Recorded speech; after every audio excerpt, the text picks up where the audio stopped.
Then, Charles, back to Europe and space. Thanks, Mike. Yes, the announcement by the European Space Agency of what they're calling a successful launch of the Ariane 6 launcher. Now, prior to this, there's been a sort of widespread report in the mainstream press about a crisis amongst in sort of the launching capabilities, which, bearing in mind they've been doing this since 1957, does seem quite extraordinary. But nonetheless, this is the picture on the right of the Ariane 6, which effectively has a great payload and can take satellites up into space. Now, we've spoken about this to an extent recently, especially the militarization of space. And I think I just want to join some of the dots on this. Now, one contentious thing, bearing in mind this is being heralded as a sort of European triumph, is that just a couple of weeks previously, the meteorological capability of Europe, which was due to be launched by the Ariane technology, has in fact switched to go to SpaceX.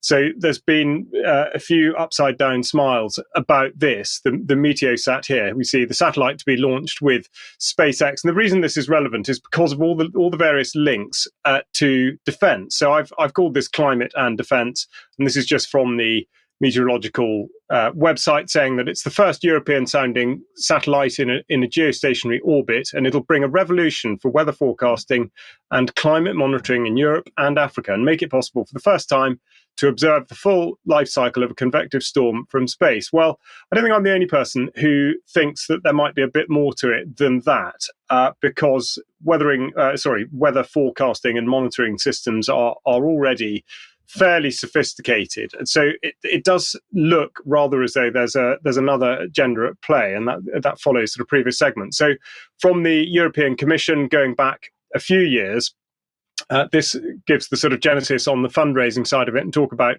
the space sector being boosted by investment of 200 million euros coming in on the financing side of it, and of course, this, as always, is the critical part. So, when we look at the Aran Group website and we see their shareholders, which are Airbus and Safran, it describes that they're equally owned by the two groups, and that ArianeGroup houses the entire scope of their civil and military launcher activities and competencies in a single coherent company.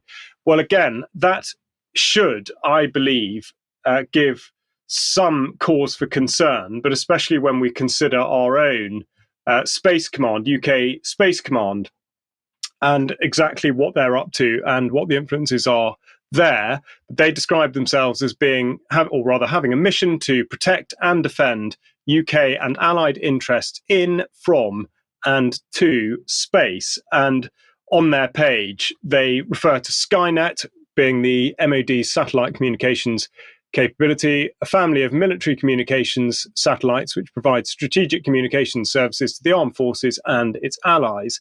And Skynet 5, with 6 coming, is the most recent generation of the UK military satellites. But of course, what they don't mention is that it is Northrop Grumman and indeed Airbus that are effectively enabling this. And of course, we now know that Airbus certainly has links on the European side of it to the Ariane project, so that in effect all tentacles cover all bases, and that definitely does have implications for the UK defence side of it.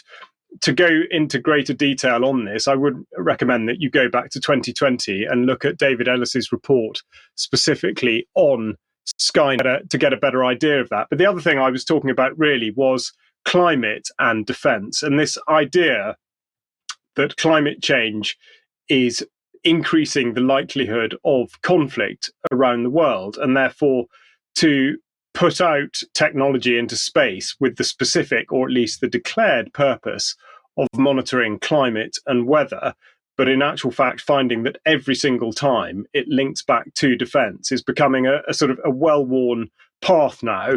And just to highlight what I mean, I will just point to an announcement made in May, which is to do with £9 million funding for satellite instruments to monitor the climate. This is from the UK Space Agency. And then we look at the detail and we talk about the Earth Explorers programme includes missions such as the European-Japanese Earth Care, due to launch later this month to improve the reliability of climate predictions and weather forecasts.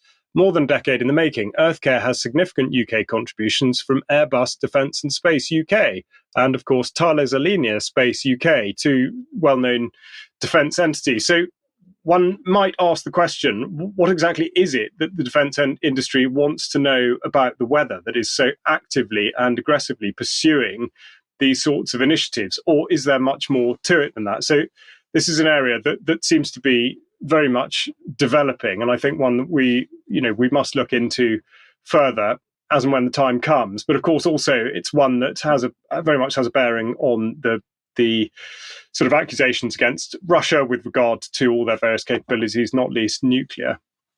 And just very briefly, Charles, do you think, what are we looking at here? That there's that old document from the US military about owning the weather for military purposes and warfare purposes. Do you think this is potentially linked to assessing how they are owning the weather, looking at how they're attempting to affect weather on battlefields?